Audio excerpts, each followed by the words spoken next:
I may not have grown up in a busy city, but I've been spoiled by endless outdoor activities. Among them are hiking and camping, but my favorite is being on the water, specifically boating. I can't afford a boat, but my friend Trevor can. Growing up, his family lived on the water and had a decent sized boat. We spent hours on it. When Trevor got his license, his dad let us take it out alone. In high school, we found a small island on one of our routes. It was roughly the size of a big Walmart. Through high school, college, and early adulthood, we frequented it. Most of the time, it was empty, like our own private island. I figured it was because there was no dock, only a small strip of shoreline surrounded by rocky cliffs and trees. Trevor would anchor, and we'd swim ashore. It seemed like a hassle, but it wasn't. We explored every inch over the years, setting up markers. In high school, we played epic manhunt games.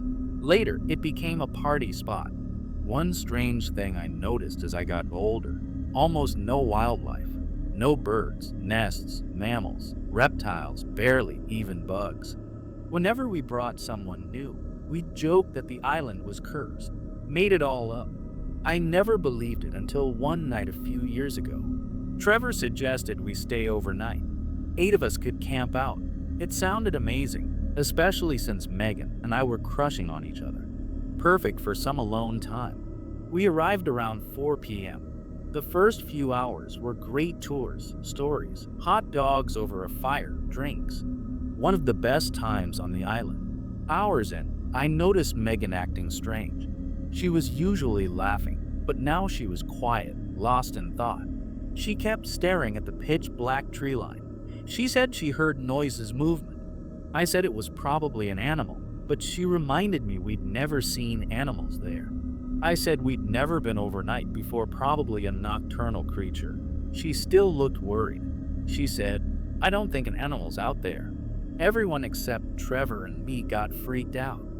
Trevor grabbed a flashlight and moved the beam across the trees to prove nothing was there. Megan screamed and pointed. She said 2 people were standing there.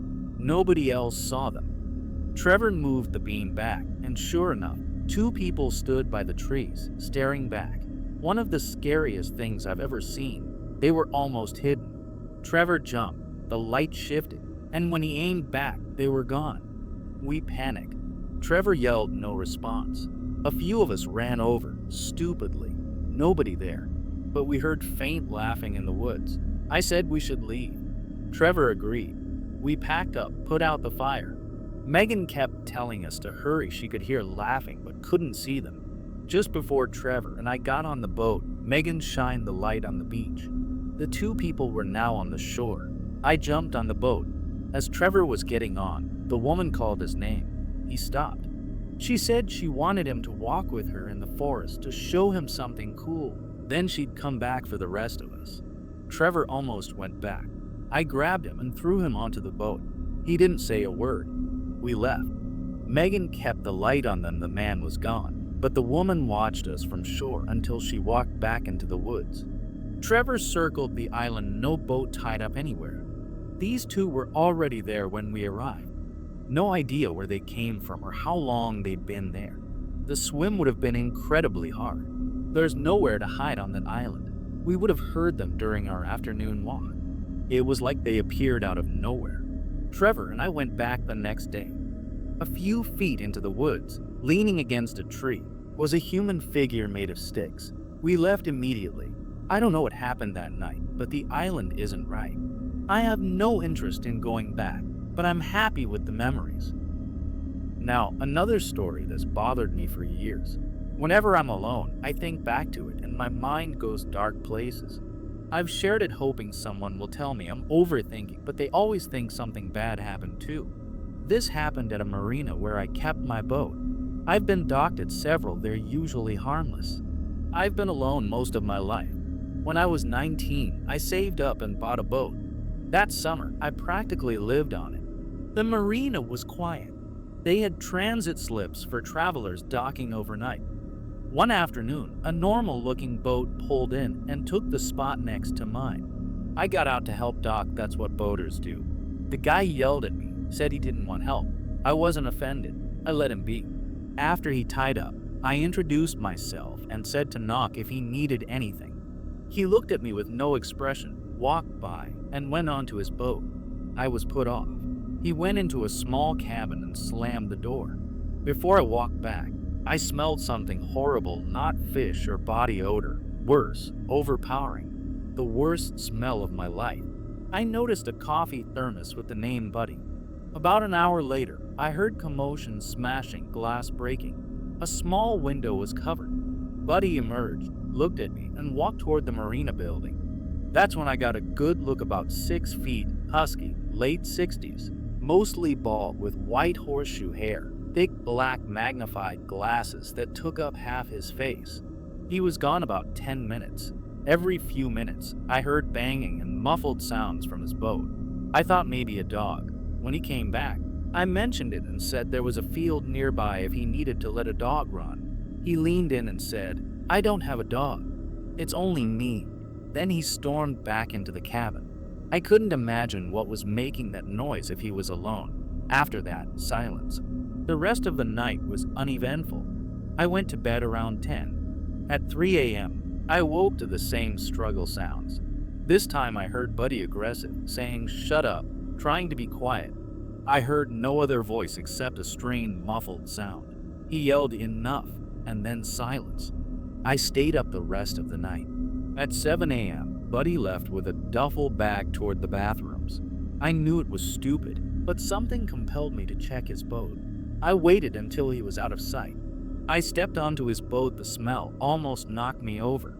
The cabin door had a custom lock. I knocked and asked if anyone was inside. Instead of silence, I heard that muffled sound again, louder, almost pleading. I didn't know what to do or when Buddy would return, so I left. Back on my boat, I considered calling police but didn't. Hindsight is 20/20. In the moment, you think you're overreacting. While staring at my phone, I looked up and Buddy was at my window, just staring. He didn't say anything. He went back to his boat, paused at his cabin door, untied, and left.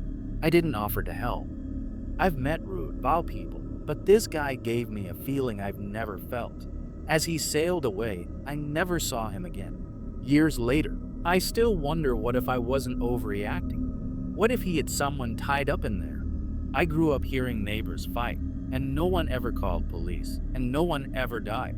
You ignore other people's business. I did that here. I hope my thoughts are wrong, and Buddy isn't the monster I think he might have been. Finally, a story from a few months ago. I don't believe in curses, but I'm sharing this because I want to know what others think. Me and my friends Dustin and Chris went fishing on Dustin's boat. We left around dawn. About 30 minutes out, Dustin mumbled and pointed ahead a beautiful boat on the horizon. As we got closer, we saw an orange flag with 2 black shapes. Dustin said it was a visual distress signal flag. Normally we wouldn't approach, but if they were in distress, we had to help. Dustin shouted if everything was okay, no response. I couldn't see anyone. The boat was a small yacht, much bigger than ours. No cell service. I offered to jump over and check. Dustin didn't love it, but agreed since I'm CPR certified. I jumped aboard the back. I yelled, announcing myself. On the bow, there were cushioned seats, a table, 4 fishing rods ready, 3 coffee mugs still steaming, and a Michigan State jacket thrown on a seat. A sliding door was open. I shouted again. There were muddy footprints of various sizes all over the back. That wasn't weird, but it seemed like nobody was there. Inside, it was a mess. Cabinets open, stuff on the floor. A bed had pillows and blankets bunched against the wall. The bathroom door was closed. I opened it empty. I turned to leave, and out of the corner of my eye, the pillows fell and the blanket shifted. A frail older woman sat up and looked at me. I said I was there to help because of the flag. She didn't react. She was emotionless, barely breathing. She was small, with braided hair, tan rubbery skin, and hollow eyes staring through me. I said I was going back for help and ran out. I told Dustin and Chris she was alone and in shock. While they processed that, The woman appeared at the sliding door, walked to the back, lowered the flag, threw it under the table, and went back inside. We didn't know what to do. She didn't look well. Dustin headed back until I got a signal and called police. I told them about the distress flag and the woman alone. They said they'd check. We turned back to wait, but when we reached the spot, the boat was gone. No idea which direction. We never fished that day. We never heard back from police. Something happened that morning. She summoned us with a distress flag, then took it down without a word. Why was she hiding? Why were there 3 steaming coffees and multiple footprints if she was alone? Some friends think I'm cursed now. I've had terrible luck since. Lost my job, totaled my car. Dustin's dad mentioned old folklore about a water curse, but I don't believe that. It's just coincidence. I don't know what happened. I only know what I saw. I'm sharing this hoping someone has an answer. Am I cursed? Did she commit a crime? Or is it all a wild coincidence?